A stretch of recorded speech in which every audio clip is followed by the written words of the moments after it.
నమస్తే, welcome to big TV. నేను మీ గౌతమి. అయితే ప్రెజెంట్ పర్వత్ నగర్లోని ఒక దారుణమైన సంఘటన అయితే చోటు చేసుకుంది. ప్రెజెంట్ మనం వాళ్ళ ఇంటి దగ్గరే ఉన్నామన్నమాట. అసలు ఏం జరిగింది ఏంటి అనేది ఒకసారి మనం వివరాల్లోకి కానీ వెళ్తే, పరమేశ్వర్ అలాగే భారతి ఇద్దరు కూడా భార్యాభర్తలు. అయితే భర్తకి భార్య మీద అనుమానం ఉంది అని చెప్పి ఇక్కడ వినిపిస్తున్న వాదనలు అనమాట. అంటే ఎప్పుడు కూడా భార్యని అనుమానిస్తూ ఉంటారు. సో దీనికి సంబంధించి వాళ్ళిద్దరి మధ్య కూడా గతంలో కూడా చాలా వాగ్వాదాలు జరిగాయి. అండ్ ఆమె చంపిన ముందు రోజు రాత్రి కూడా ఇద్దరు కూడా ఘర్షణ పడినట్టు కూడా తెలుస్తోంది. అయితే ఇలా కాదు అని చెప్పి భర్తని ఉరివేసి చంపినట్టు కూడా తెలుస్తోంది. అండ్ చార్జర్ వైర్ ఏదైతే ఉంటుందో ఆ యొక్క వైర్తోని కొడుకు యొక్క సహాయం తీసుకొని, అండ్ ఆ కొడుకు కూడా 15 ఏళ్ళు అన్న విషయం కూడా తెలుస్తుంది. అంటే భారతి అలాగే పరమేశ్వర్కి పాప బాబు అన్నట్టు కూడా తెలుస్తుంది అనమాట. సో బాబు సహాయం తీసుకొని ఆ భారతి ఏంటంటే హస్బెండ్ని చార్జర్ వైర్తోని ఉరివేసి చంపినట్టు కూడా తెలుస్తోంది. అయితే ఈ సంఘటన చూసిన కూతురు ఎవరైతే ఉన్నారో వెంటనే కూడా బంధువులకి ఫోన్ చేసి చెప్పడం కూడా తెలిసిందనమాట. అంటే అసలు ఏం జరిగింది ఏంటి, నాన్నకి ఏం జరిగింది అని వివరాలు అడిగేసరికి ఏంటంటే భార్య కవర్ చేయడానికి ఆయనకి ఏదో హెల్త్ ఇష్యూ వచ్చి హాస్పిటల్కి తీసుకెళ్తున్నట్టు సీన్ క్రియేట్ చేయడం కూడా ఇక్కడ తెలుస్తుంది అనమాట. సో ఇదంతా కూడా ఆ అమ్మాయి వెంటనే బంధువులకి ఇన్ఫామ్ చేయడం కూడా జరిగింది. ఇలా మమ్మీ ఇట్లా చేసింది అని చెప్పి కూడా మొత్తం ఇన్ఫామ్ చేసినట్టు కూడా తెలుస్తుంది. సో అసలు దీనికి కారణాలు అనుమానాలైనా, సో ఎప్పటి నుంచి వీళ్ళిద్దరు కూడా గొడవలు పడుతున్నారు. సో ప్రతిదీ కూడా తెలుసుకుందాం. ఇప్పుడు మనం వాళ్ళ ఇంటి దగ్గరే ఉన్నామన్నమాట. వాళ్ళ ఇంటి ఓనర్ కూడా ఉన్నారు. సో వాళ్ళు ఇక్కడికి వచ్చి ఎన్ని ఇయర్స్ అవుతుంది, సో ఎప్పటి నుంచి వీళ్ళు ఇక్కడ ఉంటున్నారు, అండ్ గొడవలు ఏమైనా సరే వీళ్ళు ఎప్పుడైనా విన్నారా లేకపోతే చూసారా, సో ఈ ఘటన కూడా ఏ టైంలో జరిగిందన్న వివరాలు కూడా తెలుసుకుందాం. అమ్మ మీ పేరు? సుభద్ర. ఓకే, మీరేనమ్మా ఇంటి ఓనరు? ఎన్నాళ్ళ నుంచి ఉంటున్నారు వాళ్ళు? 2 నెలలు అవుతుంది. 2 నెలలే అవుతుంది. ఎప్పుడైనా సరే ఇద్దరు గొడవ పడ్డం కానీ ఏమీ తెలియదు. అసలు బాగుంటారు. ఆయన కూడా మంచి డ్రైవరు, మంచి జాబు. ఏమి గొడవ పడ్డది కూడా తెలియదు. ఆ రోజు కూడా మాకు తెలియదు. నైటు ఎప్పుడు ఏం జరిగిందో కూడా తెలియదు. జ్వరం వచ్చి మేము లోపలే ఉన్నాము, డోర్లు వేసుకొని ఆ పైన కిరాయికి ఉన్నాము ఉన్నది, మేము ఉన్నాము. కానీ మాకు అసలు ఏమీ తెలియదు. వాళ్ళు వేసుకెళ్ళిపోయేటప్పుడు కూడా తెలియదు. పోలీసు వాళ్ళని రిటర్న్ తీసుకొని వచ్చింది అమ్మాయి. అప్పుడు చూసి అప్పుడు వాళ్ళు అంటే భారతీనే తీసుకొచ్చారా పోలీసుల్ని? కొడుకు భారతి ఇద్దరు వచ్చి. ఓకే, ఆ పిల్లలు కూడా మీతో ఎప్పుడు మాట్లాడలేదా? పిల్లలు మాట్లాడతారు. స్కూల్కి వెళ్ళిపోతారు. వాళ్ళు సాయంత్రం వస్తారు. అప్పుడు ఏదన్నా పని ఉంటే మాట్లాడతారు, లేకపోతే లేదు. వాళ్ళ వాటిని ట్యూషన్కి వెళ్ళిపోతారు. ఏమీ సంబంధం లేదు. ఓకే, సో ఇంతకు ముందు వాళ్ళు ఎక్కడ ఉండేవాళ్ళు ఏంటన్న విషయాలు ఏమైనా తెలుసా? పోనీ అది లంబడతాండాలంట, సొంత ఇల్లు ఉందంట. ఇట్లా రోడ్కు ఇట్లా డౌన్ అయిందనేసి వచ్చారు. ఇల్లు కట్టుకుంటామా అంటే మా కూతురు పెద్దది అవుతుంది, ఇల్లు కట్టుకుంటాం, 1 సంవత్సరం ఉంటామంటే పర్వాలేదు పోనీలే అనేసి ఫోన్ చేస్తారు. అంతే, ఇంకేమీ సంబంధం. మాకు అడ్రస్ వాళ్ళ ఇల్లు కూడా తెలియదు. చెప్పింది అంతే, ఇట్లా లంబడతాండాలి ఇల్లు మాకున్నది, ఇట్లా రోడ్కు హైట్ తక్కువ నీళ్ళు వస్తున్నాయి వర్షానికి అంటే సరేలే ఉండవు. అంతేగాని నార్మల్గా ఎప్పుడు కూడా వాళ్ళిద్దరు గొడవ పడ్డం కానీ అసలు ఆయన ఎప్పుడు వస్తాడో ఎప్పుడు పోతాడో కూడా తెలియదు. ఆయన పాపం అసలు మాతో కూడా మాట్లాడడం, అస్సలు ఉన్నాడా లేడో తెలియదు. మధ్యాహ్నం 4 గంటలకు 3 గంటలకు పోతాడట మేము పడుకున్నప్పుడు, మళ్ళీ మార్నింగ్ 4 గంటలకు వస్తాడు. అంతే తప్ప మాకు ఏ విషయం ఆయన అసలు టచ్ కూడా లేదు. సో భారతి గారు అసలు ఇలాంటి దారుణం చేశారంటే మీరు నమ్ముతారా? అంటే చూసిన 2 నెలల్లోనే ఆమె ప్రవర్తన కానీ లేకపోతే అలాంటిది ఏమి లేదు.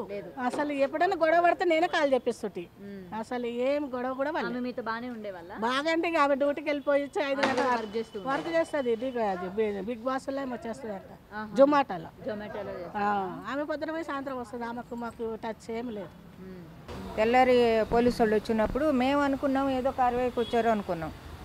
తెలియదు, మాకు అస్సలు తెలియదు. ఇంటి ముంగలు ఉన్నాం. ఆ రాత్రికి మాకు ఈ రేకులు పడిపోయినాయి, అటు వెళ్ళిపోయినాం మా కోడలోళ్ళ ఇంటికి. తెలియదు అసలు ఏం జరిగిందో తెలియదు. అమ్మ నేను చూడలేదమ్మా అస్సలు. నేను పొద్దున్న పోతే గుడికి పోతాను, మధ్యాహ్నానికి వస్తా, సాయంకాలానికి వస్తా. అసలు ఆమె నేను చూడలేదు. వాళ్ళు ఎవరు ఏందని కొద్ది రోజులే, అదే 1 2 నెలలు 3 నెలలు వాళ్ళు వచ్చింది కూడా నాకు తెలియదు. నేను ఉండను ఇంట్లో.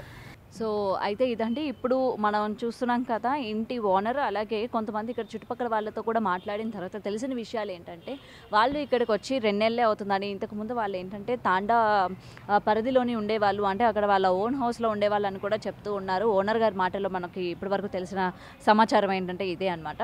అంటే వాళ్ళు ఓనర్ అక్కడ ఇల్లు బాగోకపోవడం అండ్ నీళ్లు రావడం, సో దాన్ని మేము కొత్తగా కట్టించుకుంటామని చెప్పి ఇక్కడికి రీసెంట్గా ఇక్కడికి రావడం కూడా జరిగిందంట.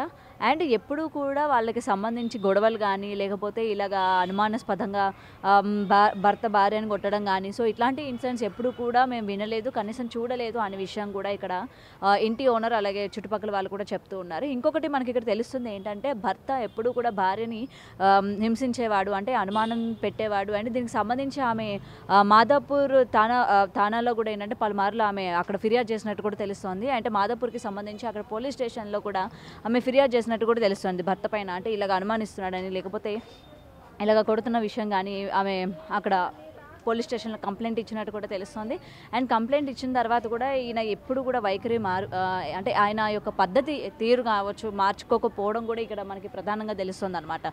సో ఇందుకు సంబంధించి ఇంకా అది తీవ్ర స్థాయిలోకి చేరడం కూడా ఇక్కడ వన్ ఆఫ్ ద రీజన్స్ అని కూడా తెలుస్తుంది.